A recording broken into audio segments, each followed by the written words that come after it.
السلام عليكم ورحمة الله وبركاته. النهاردة بقى هعمل لكم حاجة جديدة وحلوة خالص، بقالي سنتين تقريبا ماشية عليها وبعملها. العيش الفين كلنا طبعا عارفينه، وكلنا بنشتريه من بره وتقريبا كده بنجيبه وما بيكفيناش اصلا. المهم، معايا كيلو دقيق، ومعايا كوبايتين مية، ومعايا اللهم صل وسلم على سيدنا محمد. كيلو دقيق عليه 2 كوب مية زي ما انتوا شايفين كده، وبعدين هنجيب نص كوب سكر، وبعدين هنجيب معلقة ملح صغيرة، وكيس خميرة من اللي هو العادي بتاعنا يعني. هنجيب الكوبايتين مية هنحطهم في بولة، وبعدين هنضيف عليهم النص كوب سكر، وبعدين كيس الخميرة، وبعدين هنقلب كله مع بعضه، وبعدين هنحط نص كوباية زيت بالظبط. الطريقة ديت والله انا كذا مرة اعملها ويطلع العيش تحفة، وبجد يعني موفر عليا كتير قوي، لان الرغيف من ده تقريبا ب10 رغيفة من التاني. الرغيف بيشبع جدا الاولاد وكده، وغير كده وكده حاجة معمولة في قلب البيت وصحية وتمام التمام يعني. المهم، انا على طول بعمل الطريقه ديت، وبقالي كتير قوي يعني بعملها بصراحه، يعني ما حدش قال لي عليها. انا كنت بتفرج على فيديو على النت بصراحه، ومنزلاه على صفحتي برضو وعملت بيها يعني يعني خلاص لقيت الطريقه ديت انجح طريقه واسهل طريقه، بقلل التكاليف بصراحه، وعلى طول بعمله كده. المهم، جبت الكوبايتين الدقيق، وبعد كده جبت الكوبايتين قصدي كيلو الدقيق وعليه كوبايتين جبت بوله الاول، وبعد كده حطيت فيهم كوبايتين الميه، وعليهم نص كوبايه سكر، ونص كوبايه زيت من نضيف اللي هو عباد الشمس او كريستال. انا ما بحبش استخدم زيت التموين في الاكل بصراحه يعني، بس ساعات بستخدمه في القلي وكده، السمك والبطاطس والحاجات وكده. المهم بستخدم الزيت نضيف في العيش وكده، وحطيت كيس الخميره ومعلقه ملح صغيره خالص. المهم فضلت اقلل بالمكونات كده زي ما حضراتكم شايفين، لحد لما السكر يدوب خالص والخميره تبتدي تتفاعل كده شويه. المهم، الطريقة ديت يعني اللي انا بتسهل عملية تفعيل الخميرة مع السكر والملح والزيت، يعني يكون كل حاجة تجنست كده مع بعضها يعني. المهم، جبت وبعدين فضلت اقلب كده زي ما حضراتكم شايفين كل المكونات مع بعضها، ونزلت الاحرف كده بتاعه الخميره عشان ما فيش حاجه تتخدر مني يعني. المهم، جبت كيلو دقيق، وجيت حاطه عليه المكونات يعني حطيت حبه صغيرين الاول، وبعد كده فضلت اعجن يعني لحد لما الميه خالص تروح. بصراحه يعني الميه كانت قليله على الدقيق، او انا اول مره اجرب الدقيق ده. طلع ان هو بيحتاج ميه اكتر، مش كوبايتين، عشان لو حضراتكم يعني جيتوا عملتوه ولقيتوا ان الميه مش كفايه. المفروض ان العجينه تكون معايا طريه، يعني مش ناشفه قوي، يعني تكون طريه، مش يعني مش مقدار الميه ما كانش مظبوط بصراحه، عشان لو جيتوا عملتوه ولقيتوا ان العجينه ناشفه لسه محتاجه ميه معاكم، يعني العجينه المفروض ان هي تكون طريه حبتين. المهم فضلت اعجن لحد لما محتاجت ميه تاني، جيت برضو مزوده من الخليط اللي انا كنت عاملاه. فضلت اعجن كده لحد لما العجينه بقت تمام. المهم بصراحه ما كنتش مالكه قوي على الرخامه ان انا اعجن، فعشان كده كنت بفصل وارجع تاني، يعني كنت بنزل على الكرسي اعجن، وبعد كده ارجع تاني اصور لحضرتكم يعني قدام الكاميرا. فضلت اعجن كده لحد لما اخلي الدقيق ما يبقى يعني اخلي ما يبقاش موجود دقيق خالص. انا عارفه ان التصوير مش معدول، معلش انا مش عارفه لسه ابتدي اظبط لا الكاميرا ولا اظبط التصوير ولا يعني اظبط حتى تسجيل الصوت، معلش غصب عني، يعني انا لسه بصراحه يعني لسه جديده في كل حاجه. المهم عجنتها ولميتها والعجينه بقت طريه، بس انا احتاجت تقريبا يعني ربع كوبايه ميه او 3 معالق زيت. المهم سبتها ساعه عشان تخمر، لان الجو بصراحه كان ساقع قوي. المهم انا بجيب بصراحه ميزانه واوزن كل قطعة لوحدها. انا بعمل مثلا يعني المقدار الكورة بعملها 80 دي بتبقى الرغيف حلو قوي وبيشبع تمام تمام يعني ببقى عاملاه عارفه لو ببقى عايزاه ان هو اصغر من كده بصغر، لو انت عايزاه اكبر من كده بتكبري عادي. انا ساعات بعمل كده وكده لما اكون مثلا ايه عامله مثلا سندوتشات في البيت او كده بكبر عن كده بعمله 100 او 90. لو على 80 بعمله سندوتشات بقى ايه للمدارس وللاولاد كده. المهم بقى فضلت اقطعهم كده كور مقدار الكوره عاملاها بالميزانه يعني ب80 او ساعات يعني 82 كده يعني في الحدود دي، بس هي يعني ما بعلهاش عن كده علشان يبقى كل رغيف قد بعضه بصراحه. يعني الرغيف حجمه وبيشبع، يعني انا بعمل كل عيلة من عيالي كل عيلة رغيفين بيشبعها قوي وبيبقى يعني ايه بيكفيها طول النهار وكده. المهم فضلت اكورهم واحدة واحدة واوزنهم بالميزانة كده لحد لما خلصتهم كلك. المهم عملوا معايا بصراحة 25 رغيف.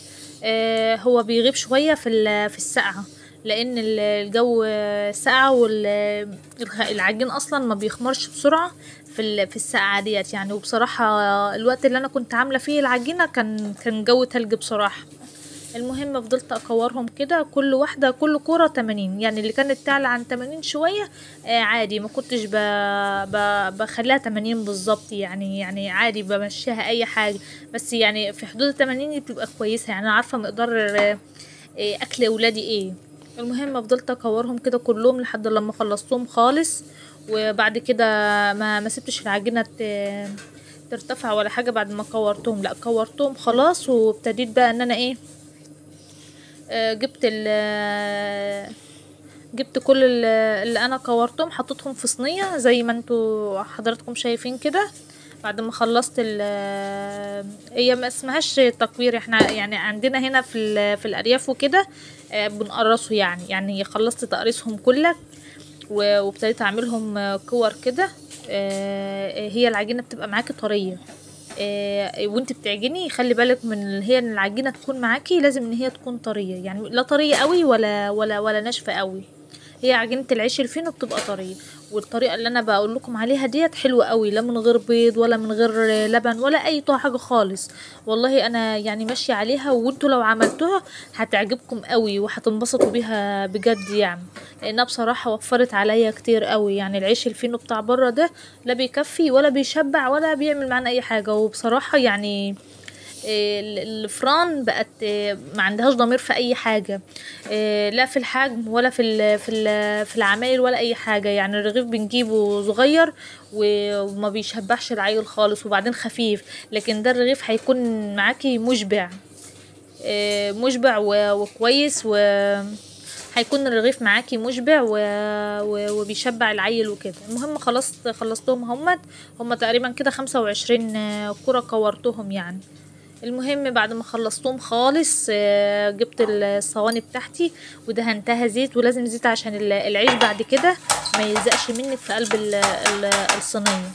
يعني انا كنت الاول ما كنتش بدهن زيت، بس بصراحه كنت يعني كنت بتعب قوي في شيلته، فابتديت ان انا بقى ادهن زيت. لما دهنت زيت بقى يتشال يعني ايه كويس. المهم جبت بقى اول كوره كده وابتديت افردها بالنشابه يعني وكده، وبعد كده بقى ببتدي ابرمه في قلب بعضه واقفله كويس قوي. لازم التقفيله ديت عشان ساعه لما يخمر ما يفتحش منك. المهم ابتدي ان انا افرد كويس قوي كده، وبعدين بعد ما فردت خالص انا عملت الكميه كلها. الكميه ديت بتكفيني تقريبا يعني 3 ايام يومين، ساعات بتوصل 4 كده يعني. لان ساعات باخد منهم مثلا ايه سندوتشات للفطار سندوتشات للعشاء كده. يعني هي كمية حلوة قوي وبصراحة يعني بتكفي وبتغنيني عن حاجات كتير، بتغنيني عن العيش يعني وان انا اشتري من بره. يعني انا بقالي تقريبا 2 ما بشتريش عيش من بره. المهم فضلت افرد كده زي ما حضراتكم شايفين، وبعد كده ابتديت ابرم العيش كويس قوي، وبعد كده ابتديت ان انا اقفله خالص علشان ما يخشلوش اي هوا. اهم حاجه التقفيله ديت عشان ما يخشش اي هوا. اول لما هيخمر منك مش هتقفليه كويس هيبتدي يفتح معاكي، والرغيف مش هيبقى يعني مش هيبقى كويس، مش هيبقى مثلا ايه مظبوط زي بتاع بره. انا بحاول الكاميرا ساعتها كانت بتهتز، كنت سندها على حاجة بصراحة وكانت بتقع اصلا، فيعني معلش بقى في التصوير وكده، ما كنتش عارفة اظبط الكاميرا خالص. المهم انا اصلا ما عنديش ستاند كاميرا ولا عندي اي حاجة، أنا يعني ايه بعمل يعني بحاول وهنا ابتديت بقى اقفل الرغيف زي ما حضراتكم شايفين كده. لازم التقفيله ديت كويس قوي، عشان التقفيله ديت بتفرق بجد في الرغيف وبتطلعه مظبوط. المهم ابتديتهم وانا برص بخلي مسافه ما بين الرغيف والرغيف، عشان الرغيف اصلا بيخمر، يعني بيزيد حجمه شويه شويه كتير، يعني حبه صغيرين، بس انا بسيب مسافه عشان ايه الرغيف ما يلزقش في بعضه يعني. هنا بقى انا يعني انا هخلص الكميه كلها وهوريكم، بس ابتديت حبيت يعني اعرفكم مره واتنين وتلاته وكده عشان ايه تعرفوا. هنا خلصت اول صينيه وركنتها، دي تاني بقى صينيه. ابتديت هنا برضو بزيت اهوت بالفرشه كده علشان الرغيف ما يلزقش مني لما يستوي. الطريقه ديت بصراحه يعني كويسه. انا كنت الاول ما بدهنش وكده، بس ابتديت بقى ان انا ايه ادهن. يا رب الطريقه ديت تعجبكم وتكون كويسه، يعني تكون ان انا افدتكم بالطريقه ديت بتاعه العيش واوفر عليكم زي ما انا وفرت على نفسي. المهم هوريكم تاني، يعني انا خلصت الكميه من غير تصوير، بس انا حبيت ان انا اعرفكم يعني. هنا الكاميرا بصراحة كانت بتقع وكده وما كنتش عارفة اظبط برضو الدنيا، فحاولت ان انا اظبط الكاميرا وبعد كده ارجع ايه اكمل تاني.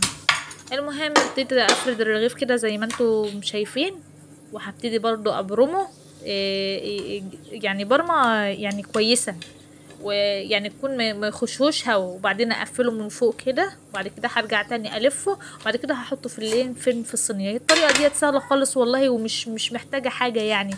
انت اول مره هتكوني خايفه يعني. بصي مش لازم تعملي كيلو، ممكن تعملي بنص الكيلو، يعني نص المقدار الدقيق عشان ما تهدريش في الحاجه. المهم هنا كنت خلصت الكميه كلها، بسم الله ما شاء الله. تبارك الله. خلصت الكيلو الدقيق كله، عمل لي 25 رغيف 4 صواني زي ما انتم شايفين كده. هركن بقى العجين ده كله يخمر، وبعد كده هرجعه للفرن. وهنا كنت خبزته خلاص، بخبز على درجة حرارة 250، بشغل الفوقاني والتحتاني. وهنا كنت خبزته خلاص اهو. ساعة لما يطلع برش عليه مية، برش على العيش مية. وهنا ابتدى اهو تشوفوا كده الرغيف زي ما انتم شايفين طري وحلو وطعم بص تحفة والله العظيم، جميل خالص بسم الله ما شاء الله. والرغيف مشبع جدا وبيشبع العيال وحلو. هنا كان في الفرن، وحبيت برضه اوريه لكم وهو في الفرن، كان الحجم بتاعه تضاعف زي ما انا قلت لكم. المهم ان الطريقه ديت كويسه جدا والله وهتعجبكم، ويا رب النهارده اكون فدتكم بحاجه كويسه. مع السلامه.